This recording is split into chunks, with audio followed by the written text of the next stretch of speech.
Now then, here's a thought, slightly uncomfortable thought, but it's a thought anyway. What if you knew when you were going to die? Would you live your life differently? Well, for around $700, you may just be able to find out when your time is up. Scientists in Spain say they can give you a reliable estimate by measuring your telomeres, which are DNA sequences at the end of your chromosomes.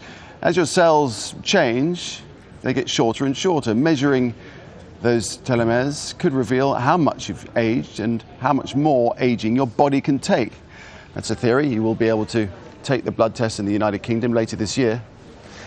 Let's take this on and speak to Colin Blakemore. He's a professor of neuroscience at Oxford University in the United Kingdom. Mr. Blakemore, what do you think they mean by a reliable estimate? Is that a date, a month, a year when you're going to, depart this earth?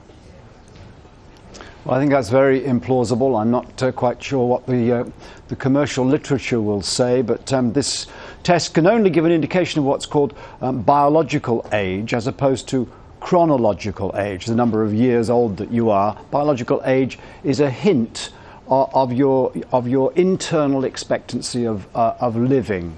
But it's really not a reliably established test of exactly when you're going to die, that's for sure. But when you say a hint, what do you mean by that? What could it reveal?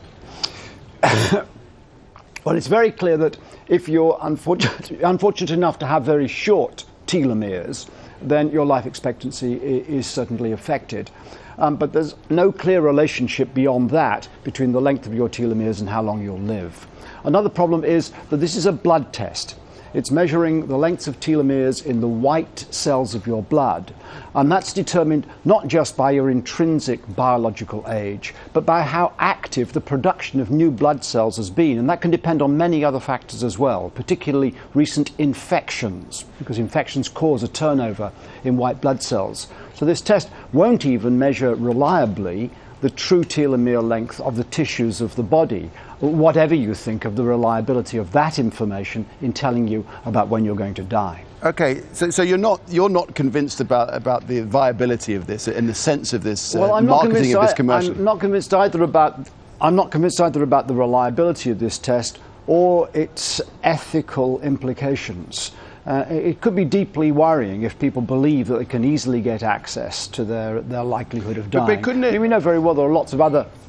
Right, I was just going to say, couldn't it encourage one to, if you knew that these telomeres were short, that therefore you should change your ways to a degree, and therefore you might be able to increase the length of your life because you have that knowledge. That's pretty useful, isn't it? Well, I'm sure there will be other commercial organisations attempting to sell products that will extend telomeres or are claimed to do so for people who have this test and show that they have relatively short ones. I do worry about the commercial implications and the worry and the stress, the doubts and the concerns that this test could produce. Not to say what